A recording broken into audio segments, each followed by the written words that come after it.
नमस्कार सर्वांना, श्री स्वामी समर्थ. सर्वांना दीपावलीच्या खूप खूप शुभेच्छा. धनत्रयोदशी 2025 धनत्रयोदशीची साधी सोपी पूजा, संकल्प, आचमन, नैवेद्य, उत्तर पूजा कशी करावी आणि धनतेरसला कोणत्या सेवा कराव्यात हे आज आपण आजच्या या व्हिडिओमध्ये बघणार आहोत. दिवाळीचा सण म्हणजे आनंद, समृद्धी व प्रकाशाचा उत्सव. या 5 दिवसांच्या सणाची सुरुवात धनत्रयोदशीपासून सुरुवात होते. हिंदू पंचांगानुसार कार्तिक कृष्ण पक्षातील त्रयोदशीला धनत्रयोदशी आपण साजरी करत असतो. दिवाळीचा सण उत्सव म्हणजे आनंद, प्रकाश, समृद्धीचा पर्व. या पंचदिवशी सणाची सुरुवात धनत्रयोदशी या दिवसापासून होते. धन म्हणजे संपत्ती. त्रयोदशी म्हणजे 13वी तिथी. हिंदू पंचांगानुसार कार्तिक कृष्ण पक्षाच्या त्रयोदशीला धनत्रयोदशी साजरी केली जाते. या दिवशी आरोग्य, आयुष्य आणि धन यांचे पूजन करून दिवाळीचा मंगल सण याची प्रारंभ होते.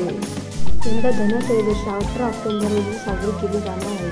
येत्या धनत्रयोदशीला प्रदेश काळामध्ये प्रत्येक कुटुंबाने धनत्रयोदशीची अशीच पूजा आवर्जून करा. धनत्रयोदशीची पूजा करणाऱ्या कुटुंबाला धनधान्य, सुख, समृद्धी तसेच उत्तम आरोग्य प्राप्ती होते. कारण धनत्रयोदशीला भगवान श्रीहरी विष्णूचे 13वे अवतार असलेले भगवान धन्वंतरी अमृत कलश घेऊन समुद्र मंथनाचा प्रकट झाले होते, अशी धार्मिक आख्यायिका आहे. म्हणून त्यांना देवांचे वैद्य तसे आरोग्य म्हणून आयुर्विज्ञानाची देवता मानले गेले आहे.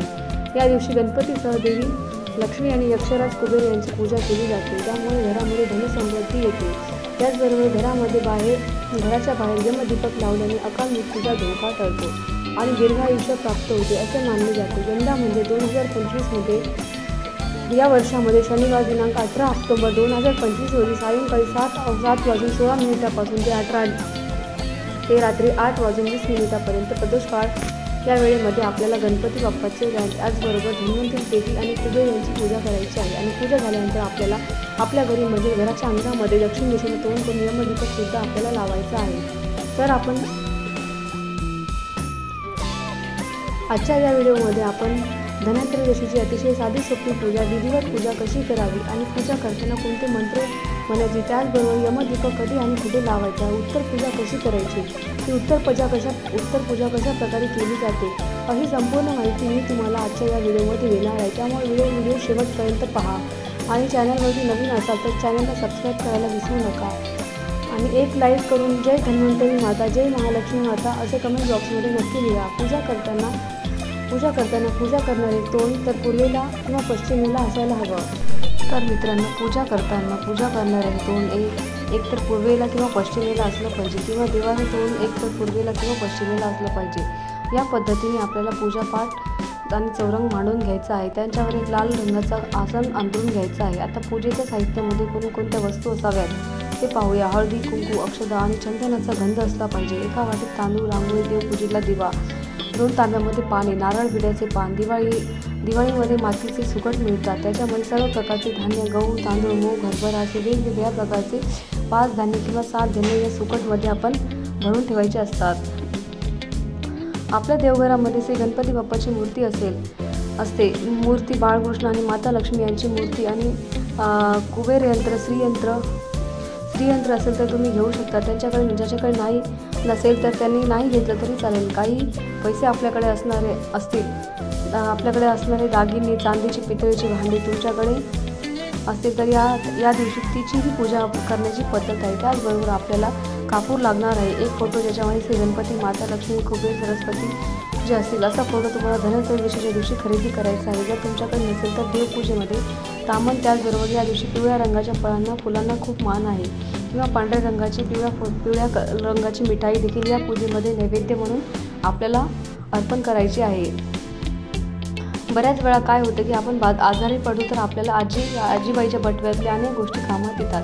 त्याचा आपण प्रथम उपचार करतो. परंतु जसं की काही मसाल्याचे पदार्थ असतात किंवा घरगुतीच काही वस्तू असतात व औषधी जिन्नस म्हणून वापरतो तर त्याची पूजा आपल्याला त्या दिवशी करायची असते. एक कणकेचा दिवा आपल्याला यमदीप म्हणून लावायचा आहे. बाकी 12 पंत्या आपल्याला या दिवशी प्रज्वलित करायच्या आहेत. ज्याच्यासाठी आपल्याला तेल आणि कापसाची जोड वात घालायची आहे. पूजेला आपण सुरुवात करण्या अगोदर सर्वात पहिल्यांदा आपल्याला तेलाचा दुहेरी दिवा लावून घ्यायचा आहे. त्याच्याखाली अक्षता, फुलं म्हणून ठेवायचे आहेत. आता या दिव्याची आपण पूजा करून घ्यायची आहे. दिव्याला आपल्याला हळदी, कुंकू यांचा गंध, अक्षता लावून घ्यायचा आहे. फूल अर्पण करायचं आहे. आणि त्यानंतर आपल्याला म्हणायचं आहे की शुभं करोति कल्याणं धन आरोग्यं धनसंपदा शत्रबुद्धी विनाशाय दीपज्योती नमोस्तुते असं म्हणून या पद्धतीने आपल्याला दिव्याची पूजा झाल्यानंतर आपल्याला पुढच्या पूजा मांडणी कशी करायची ते पाहूया। संपूर्ण पूजा मांडून झाल्यानंतर आपण नियमानुसार प्रत्येक देवी देवतेची विधिवतपणे पूजा करायची असते। तर पहिल्यांदा आपल्याला कलश म्हणून कलश करून घ्यायचा आहे। मंगल कलश धन्वंतरी देवांच्या हातात बघितलेला असेलच, तर मग त्यांचेच प्रतीक म्हणून आपण इथे एक तांब्याचा तांबा घ्यायचा आहे। तांब्याची जी बाजू आपल्याला आपल्या समोर दिसणार आहे, तर तिथे आपल्याला कुंकवाच्या गंधाच्या मदतीने स्वास्तिक काढून घ्यायचं आहे। स्वास्तिक परिपूर्ण काढायचं आहे, ज्याच्यामध्ये आपल्याला 4 गंधाचे ठिपके त्याचबरोबर त्याच्या कडेने रिद्धी सिद्धीच्या 2-2 रेषा काढून घ्यायच्या आहेत। आणि मग मागची बाजू जी देणार आहे तिथे तुम्ही सरळ हळदी कुंकवाची बोटं ओढून घेतली तरी चालेल। आता या तांब्यामध्ये आपल्याला स्वच्छ पाणी ओतायचं आहे आणि ओतल्यानंतर त्याच्यामध्ये आपल्याला काही द्रव्य टाकायचं आहे। तर त्या कळशामध्ये ज्या वस्तू टाकल्या जातात त्यांना द्रव्य असं म्हटलं जातं। तर त्यामध्ये त्याचबरोबर एक नाणं, त्याचबरोबर सुपारी, हळदी कुंकू, अक्षता, फुलं आपल्याला टाकावं लागतं। या सगळ्या गोष्टी टाकून झाल्या की त्याच्यामध्ये आपल्याला एकतर 5 नागवेलीची म्हणजेच खाऊची पानं, ज्याला आपण विड्याची पानं म्हणतो, तर ती लावता येतील किंवा आपण 5 आंब्याची पानं लावून घेतली तरी सुद्धा चालणार आहे। त्याचबरोबर आपल्याला कलशावर नारळ ठेवायचा आहे। तर नारळाच्या सर्व शेंड्या आपल्याला पाहिजे अशा पद्धतीने नारळ घ्यायचा आहे। नारळाची शेंडी म्हणजे नारळाचा जो देठाचा भाग असतो तो आपल्याला वरती करायचा असतो।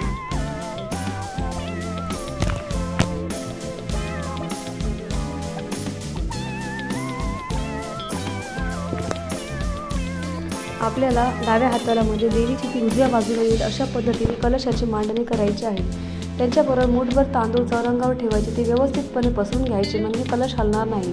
त्याचबरोबर आपल्याला हा मंगल कलश व्यवस्थितपणे मांडून घ्यायचा आहे। त्यानंतर आता आपण पूजेसाठी संकल्प करायचा असो, पूजा सणावाराची असो किंवा इतर व्रत वैकल्याची, त्यामुळे संकल्प करणे हे फार आवश्यक आहे। संकल्प करताना आपण ती पूजा कशासाठी करतोय, त्या करण्यामागचा उद्देश काय आहे, त्याचबरोबर ती पूजा आपल्याला निर्विघ्नपणे पार पडावी यासाठी देवाकडे आपल्याला प्रार्थना करायची असते। त्यामुळे संकल्प अवश्य करावे।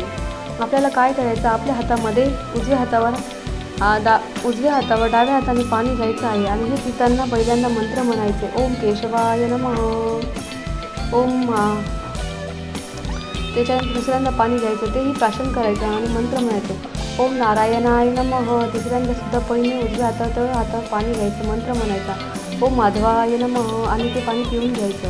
चौथ्यांदा आपल्या उजव्या हातात पाणी घ्यायचं आणि ते ताटामध्ये सोडायचं, त्यावेळेस म्हणायचं ओम गोविंदाय नमः। पुन्हा हात आपले व्यवस्थितपणे कापडाने पुसून स्वच्छ घ्यायचे आणि आपल्या हातावर पळीभर पाणी घेऊन त्याच्यामध्ये हळदी कुंकू फुलं अक्षता हे सगळं ठेवून आपल्याला त्यावर आपलं नाव पूजा, आपण कोणती पूजा कशासाठी करतोय, पूजा निर्विघ्नपणे पार पडावी यासाठी श्री गणपती, आपल्या कुलदेवता, ग्रामदेवता, वास्तुदेवता या सर्वांकडे प्रार्थना करायची आहे। अशा पद्धतीने आचमन आणि संकल्प झाल्यानंतर एक तांबून घ्यायचं आहे, त्याच्यामध्ये तुळशीच्या अक्षता ठेवायच्या आहे। सर्वात पहिला मान जो आहे तो गणपती बाप्पाचा। तर अशा पद्धतीने आपल्याला आपल्या देवघरातील गणपती बाप्पाची मूर्ती ठेवायची। ज्यांच्याकडे गणपती बाप्पाची मूर्ती नाही आहे त्यांना त्याऐवजी सुपारीला गणपती बाप्पा म्हणून पूजलं तरी चालेल। मग तुम्ही सुपारीला सुद्धा याच पद्धतीने स्नान घालून घेऊ शकता। मंगल कलशाच्या अगदी शेजारीच आपल्या उजव्या हाताला आपल्या लहान सहान तांदळाच्या 3 राशी ठेवायच्या आहेत। पहिल्या राशीवर आपण गणपती बाप्पाची पूजेची मांडणी करायची आहे। स्नान करून घ्यायचं आहे व्यवस्थितपणे। बाप्पाला आपण कोरडं करून त्या धान्यावर राशीवरती आपल्याला गणपती बाप्पाला स्थापन करायचं आहे। यानंतर पुन्हा त्याच तांदळामध्ये आपल्याला अक्षता घ्यायच्या आहेत। या चिमूटभर अक्षता आपल्याला आपल्या देवघरातील बाळकृष्णाची मूर्ती ठेवायची आहे। धनत्रयोदशीच्या दिवशी प्रदोष काळामध्ये आपल्याला देवघरामध्ये बाळकृष्णाची मूर्ती, ती बाळकृष्ण म्हणून न घेता भगवान श्रीहरी विष्णू म्हणून श्रीकृष्ण म्हणून न घेता आपल्याला भगवान धन्वंतरी ते आहेत ते भगवान श्रीहरी विष्णूचे 13वे अवतार म्हणून ओळखले जातात। तर साक्षात भगवान धन्वंतरी ते छोटे बाळकृष्ण आहेत म्हणून आपण त्यांना स्नान घालून पूजायचं असतं। तर साक्षात भगवान धन्वंतरी छोटे बाळकृष्ण आहेत म्हणून आपण त्यांना स्नान घालून पूजायचं असतं। बऱ्याच वेळा आपल्याकडे भगवान धन्वंतरीचा फोटो नसतो किंवा मूर्ती नसते, तर आपण आपल्या देवघरातील बाळकृष्ण त्या दिवशी धन्वंतरी म्हणून पूजायचे असते। त्यानंतर आपल्याला धनाची देवी लक्ष्मी हिला स्नान घालून पूजायचं असतं। प्रत्येक देवी देवतेला स्नान घालताना आपण अगदी साधा सोपा मंत्र म्हणायचा आहे. पंचामृतम स्नानम समर्पयामी, सुधामृतम स्नानम समर्पयामी. किंवा तुम्ही ज्या देवी देवतेला स्नान घालताय त्यांचं नामस्मरण त्यावेळेस मनातल्या मनात घेतलं तरी चालेल. आता तुमच्याकडे श्रीयंत्र असेल त्यालाही स्नान घालून पूजायचं आहे आणि माता लक्ष्मीला देखील स्नान घालून पूजायचं आहे. श्रीयंत्र असताना तर ते भगवान श्रीहरी विष्णू आणि माता लक्ष्मी यांचं आसन मानलं जातं आणि याला सुद्धा देवी देवताचे पूजेचं अतिशय मानाचं स्थान आहे. म्हणून आपण त्यांची ही पूजा धनत्रयोदशीच्या किंवा दिवाळीच्या लक्ष्मी पूजनाच्या आवर्जून करतो. आता तिसरी जी तांदळाची छोटीशी रास आहे तिथे आपल्याला श्रीयंत्र ठेवायचं आहे आणि त्याच्यावर माता लक्ष्मीची मूर्ती आपण ठेवणार आहोत. आता आपण जो फोटो आहे त्याच्यामध्ये श्री गणपती बाप्पा आहेत, माता लक्ष्मी आहे, कुबेर देवता आहे, त्याच्यावरून सरस्वती देवी देवतांचा फोटो आहे. असा फोटो पूजेमध्ये मांडायचा आहे. आता त्याच्यावर आपल्या फुलांनी पाणी शिंपडायचं आहे. स्वच्छ कापडाने हा फोटो देखील आपल्याला पुसून घ्यायचा आहे. आता गणपती बाप्पाला हळदी कुंकवावर चंदनाचा गंध लावला तरी चालतो. धन्वंतरी देवाला आपण गुलाल लावू शकतो. मग चंदनाचा गंध लावायचा आहे आणि आपल्याला देवी लक्ष्मीला हळदी कुंकू गंध लावून घ्यायचा आहे. इथे आपण फोटोला सुद्धा नियमानुसार जे गंध त्या देवी देवतेला लावणे आवश्यक आहे त्यानुसार लावून घ्यायचं आहे. त्यावर कुबेर देवतेला देखील आपण चंदनाचा गंध लावून घ्यायचा आहे. आता ही जी माळा आहे ते आपल्याला धनत्रयोदशीच्या पिवळ्या रंगाच्या फळा फुलांना मान द्यायचा आहे असतो किंवा पिवळ्या रंगाचं एक वेगळं महत्त्व आहे. पिवळ्या रंगाची फुलं त्याचबरोबर तुळशीपत्र देखील आपल्याला व्हायचं आहे. आपल्याला हळदी कुंकू वाहून घ्यायचं आणि त्यांच्यावर शुभ लाभ कोरायचं असतं.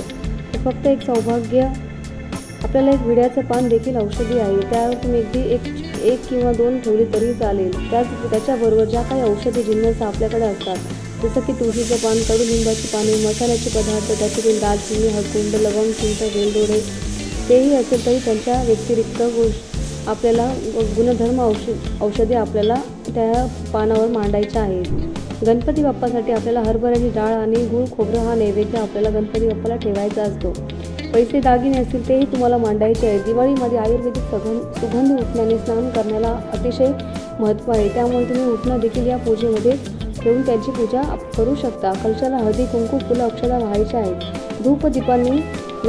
धूपदीपाने ओवाळून एका हाताने घंटी वाजत ओम कलश देवताभ्य नमः म्हणून पूजा करून घ्यायची आहे. त्यानंतर वक्रतुंड महाकाय सूर्यकोटी समप्रभ निर्विघ्नं कुरु मे देव सर्व कार्येषु सर्वदा असं म्हणून आपण गणपती बाप्पाला देखील धूपदीपाने ओवाळून घ्यायचे. त्यानंतर आपण धन्वंतरी देवाची पूजा करायची आहे. त्यांना देखील धूपदीपाने ओवाळायचं आहे आणि मंत्र म्हणायचा आहे ओम धन्वंतराय नमः. त्याच्याबरोबर आपल्याला उत्तम आरोग्यासाठी धन्वंतरी देवीकडे प्रार्थना करायची आहे. त्यानंतर म्हणायचं आहे सर्व मंगल मांगल्ये शिवे सर्वार्थ साधिके शरण्य त्र्यंबके गौरी नारायणी नमोस्तुते. या देवी सर्व भूतेषु लक्ष्मी रूपेण संस्थिता नमस्तस्यै नमस्तस्यै नमस्तस्यै नमो नमः. असा मंत्र आपल्याला त्या दिवशी म्हणायचा आहे. या सर्व देवी देवतांची पूजा झाली की लगेच आपल्याकडे असलेल्या धनाची त्याची मांडणी करून आपण पूजेत केलेली आहे. जसं की दाग दागिने, तांब्याची पितळीची भांडी, चांदीची भांडी किंवा सोन्याचं जे काही असेल तर ते त्याचबरोबर आपल्याला जे पैसे असतात त्या देवी सर्वांची हळदी कुंकू फुलं अक्षता वाहून पूजा करून घ्यायची आहे. आणि पूजा मांडणीच्या समोरच पाण्याने चौकोन मंडल करायचा असतो. पूजा मांडणीच्या समोरच पाण्याने एक चौकोनी मंडल काढायचा. एक तांब्या स्वच्छ पाण्याने भरून ठेवायचा आणि त्याच्यामध्ये पिवळ्या फळांचा किंवा पांढऱ्या मिठाईचा नाही तर पिवळ्या रंगाचा मिठाईचा नैवेद्य आपल्याला दाखवायचा आहे. आणि नैवेद्याभोवती देखील पाणी फिरून घ्यायचं आहे. नमस्कार करायचा, देवाला प्रार्थना करायची की हा आमचा साधा गोळा नैवेद्य तुम्ही स्वीकार करावा. यामध्ये दीपदान कसं करायचं तर यामध्ये 13 कणकेचे दिवे बनवले जातात किंवा आपण एक दिवा बनवून घ्या. त्याच्या वेगळे दोन्ही एक पिठाचा बळी ठेवला तरी चालेल. आपल्याकडे आपल्या गव्हाच्या कणकेमध्ये मीठ न टाकता फक्त हळद टाकायचं आणि पोळ्यांना आपण जसं पीठ लावून मळून घ्यायचं. या दिव्यामध्ये तेल आपण ते मोहरीचे किंवा साधं तेल वापरलं तरी चालेल. साधं तेल वापरलं तर तुम्हाला त्याच्यामध्ये मोहरीचं तेल देखील टाकता येईल. तर मग हे तेल टाकायचं. एकेरी वात त्या तेलामध्ये ठेवून आपल्याला हा दिवा प्रज्वलित करायचा आहे. आणि याच्या साईडने आपण जे पिठाचे मुटके बनवले आहेत तर त्यांनी बळी म्हटलं जातं. या सर्वांनी फुलं व्हायची, हळदी कुंकवाचं किंवा कुंकवाचा गंध लावायचा. त्याच्यानंतर बत्ताशे लाह्या देखील अर्पण करायच्या आणि हा दिवा आपल्याला दक्षिण दिशेला तोंड करून लावायचा आहे. त्यावेळेस आपण यमाकडे प्रार्थना करायची आहे की हे यमराज माझ्या सर्व कुटुंबियांना उत्तम आरोग्य दे, अकाल मृत्यूचं भय माझ्या संपूर्ण कुटुंबावर टळू दे आणि हा दिवा म्हणजे दिव्याची वात दक्षिण दिशेला आली पाहिजे अशा पद्धतीने तो दिवा बाहेर ठेवून द्यायचा आहे. बाहेर ठेवणं शक्य नसेल तर घराच्या एका कोपऱ्यात दक्षिण दिशेला वात येईल अशा पद्धतीने तुम्ही ती ठेवा आणि बाकी ज्या 12 पंत्या आहेत त्याच्यामध्ये दुहेरी वात, कापसाची वात आणि तेल घालून या सर्व दिव्यांनी आपल्याला संपूर्ण पूजा मांडणीला ओवाळून घ्यायचं आहे. आपण धन्वंतरी देवाकडे सुद्धा उत्तम आरोग्याची कामना आपल्या सर्वांसाठी करायची आहे. देवी लक्ष्मीकडे आपण जसे कुबेर देवता ज्यांना यक्षराज कुबेर म्हटलं जातं त्यांच्याकडे धनधान्य सुख समृद्धीसाठी प्रार्थना करायची आहे आणि गणपती बाप्पाकडे आपल्याला चांगली बुद्धी मिळावी यासाठी प्रार्थना करायची आहे.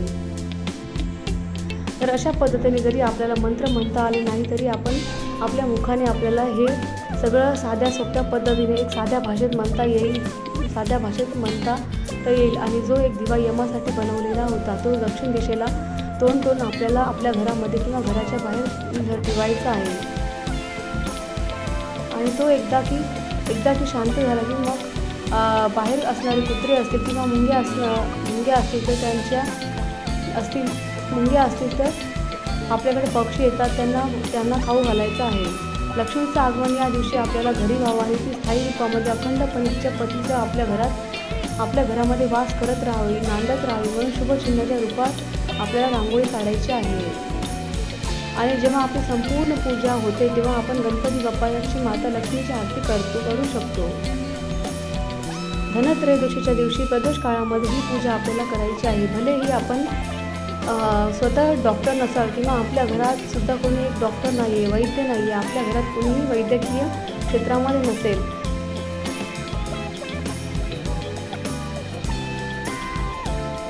आणि आपण व्यापारी व्यवसायात सुद्धा नसो तरी आपण एक साधे सोपे जीवन जगणारे सामान्य माणसं आपण असलो तरी पण आपल्या घरामध्ये प्रत्येकाला आरोग्य आहे, प्रत्येक जीव आहे म्हणजे याला आरोग्य आहे आणि आरोग्य नेहमी आरोग्यदायीच राहावं. कोणत्याही प्रकारचा आजार दुखणं आपल्याकडे जडू नये. सर्वांनी कसं आरोग्यम धनसंपदा या पद्धतीने जगत राहावं यासाठी आपल्याला ही पूजा करायची असते. त्याचबरोबर पैसा, सुबत्ता, वैभवी, समृद्धी कोणाला नको प्रत्येकालाच ते हवं आहे. याची कामना करणाऱ्यासाठी आपल्याला या धन्वंतरी देवावरच यक्षराज कुबेर त्याचबरोबर देवी लक्ष्मी यांची देखील पूजा करायची असते. आता दुसऱ्या दिवशी सकाळी आपल्याला उत्तर पूजा कशी करायची आहे तर 19 तारखेला रविवारी 19 ऑक्टोबर 2025 वार रविवार या दिवशी सकाळी लवकर उठून स्नान वगैरे करून घ्यायचं आहे. सूर्योदयाच्या वेळेला आपण जर उत्तर पूजा करायची सर्वात प्रथम दिवा लावून घ्यायचा आणि आपण जो मंगल कलश स्थापन केलेला असेल तर त्याला हळदी कुंकू फुलं अक्षता व्हायच्या आहे. आता पूजा विसर्जित करायची म्हणजे सर्व काही देवी देवतांना हळदी कुंकू वगैरे जो काही गंध असतो तो लावून घ्यायचा आणि त्यांच्यावर थोड्या अक्षता टाकायच्या आणि उत्तर पूजेतलं अक्षता वाहून झालं की आपण पूजेतली जी काही फुलं असतात ते माळा असतात त्या सुकून गेलेल्या असतात त्या सर्व एका भांड्यात काढून घ्यायच्या. त्याच्या तासानंतर आपले पैसे दागिने सगळं काही आपापल्या व्यवस्थित सांभाळून घ्यायचं आहे आणि जिथल्या तिथे ते ठेवून द्यायचं आहे. आणि जे सुगड असतात ना ते त्यात सगळं तुम्हाला काढून घ्यायचं असतं आणि काढून घ्यायचं असेल तर काढून घ्या, नाही तर हे सुगड तुम्ही एका असं ताटात ठेवून झाकून ठेवा आणि लक्ष्मीपूजनाच्या दिवशी तुम्ही असेच आपल्याकडे लगेच असतं तर मग लक्ष्मीपूजनाच्या दिवशी आपण हे सुगड पुन्हा आपण ठेवू शकतो. जे आपण हळदी कुंकवाचे पान ठेवले होते तर तेही काढून घ्यायचे आहेत. औषधी जिन्नसा सुद्धा आपण डब्यामध्ये भरून घेऊ आणि तुळशीचे पान देखील सुकून गेले असेल तर मग त्याचा वापर तुम्हाला खाण्यासाठी वगैरे करायचा असेल तर तुम्ही लगेच तर तुम्ही करून घ्या. जो विड्याची जी पानं असतात ना ती आपण अशी बारीक तुकडे करून घ्या किंवा त्याची स्वच्छ धुवून घ्या आणि धुवून घेतली तरी त्याचे पाणी पिलं तर ते आपल्याला हिवाळ्यामध्ये ऋतू बदलल्यावर कफ वगैरे होतो जसे सर्दी पडसं खोकला हे आपला पूर्णपणे कमी होऊन जातो. तर त्याच्यावर खूप रामबाण उपाय आहे. ही विड्याची पानं तर तुम्ही डायरेक्ट विसर्जित करून टाकण्यापेक्षा त्या पानाचा असा वापर तुम्ही करू शकता. आणि जे हे धन असतं ना ते धन घेऊन त्यांचा प्रसाद आपल्याला धनत्रयोदशीच्या पूजा झाल्यानंतर सगळ्यांना वाटून थोडा द्यायचा असतो. थोडा थोडा खायचा असतो. असं म्हटलं जातं की पूजेतला हा धने गुळाचा प्रसाद खाल्ल्यामुळे आपल्या पोटात ज्या काही विकार असतात त्या होत नाहीत. म्हणजे एक प्रकारे एक औषध म्हणून ते खायचं असतं. आणि बरेच जण धने गूळ आणि कडुलिंबाची पानं जर आपल्या पूजेत ठेवलेली असेल तर एकत्रित करून खाण्याची जी पद्धत आहे ती बाकी जी धन असतात तर त्यातील काही धन आपण तिजोरीत ठेवू शकतो आणि काही धन आपण लक्ष्मीपूजन झाल्यावर आपण आपल्या शेतामध्ये अशी पेरून दिली की आपल्याला बाग असेल तर कुंडी असेल तर मातीमध्ये अशी पेरून दिली तर कोथिंबीर तयार होते आणि कोथिंबीर आपण भाज्यामध्ये वगैरे वापरू शकतो. इतर कुणाला ती द्यायची नसते असं म्हटलं जातं, कारण आपलं जे धन आहे त्याचा आपल्याला वापर झाला पाहिजे. या आशेनेच तर आपण सगळं काही करतो. तर मग ते करायचं ज्या भाज्या मूर्ती असतात देवी देवतांच्या त्यांना सुद्धा आपण पुन्हा एकदा स्नान घालून घ्यायचं. आपण कसं सकाळी उठल्यानंतर आंघोळ झाल्यानंतर देवपूजा करतो तसं सगळ्या मूर्तींना आपण धनत्रयोदशीच्या दिवशी पूजेमध्ये मांडलं होतं तर त्यांना आपण पुन्हा देवघरामध्ये ठेवणार आहोत. तर स्नान घालून व्यवस्थितपणे कोरडं करून त्यांना गंध अक्षता फुलं वाहून विधिवतपणे पुन्हा देव्हाऱ्यामध्ये स्थापन करून घ्यायचं आहे.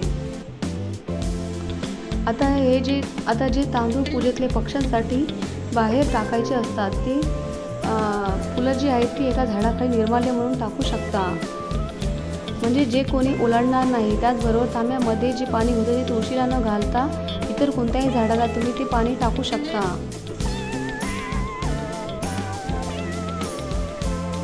तर या पद्धतीने आपण धनत्रयोदशीची पूजा कशी करायची, पूजेत कोणकोणत्या देवाची मांडणी करतात ते दाखवलं. मंत्र कोणते म्हणावे तेही मी तुम्हाला सांगितलेलं आहे आणि अशा पद्धतीने तुम्ही उत्तर पूजा करायची आहे.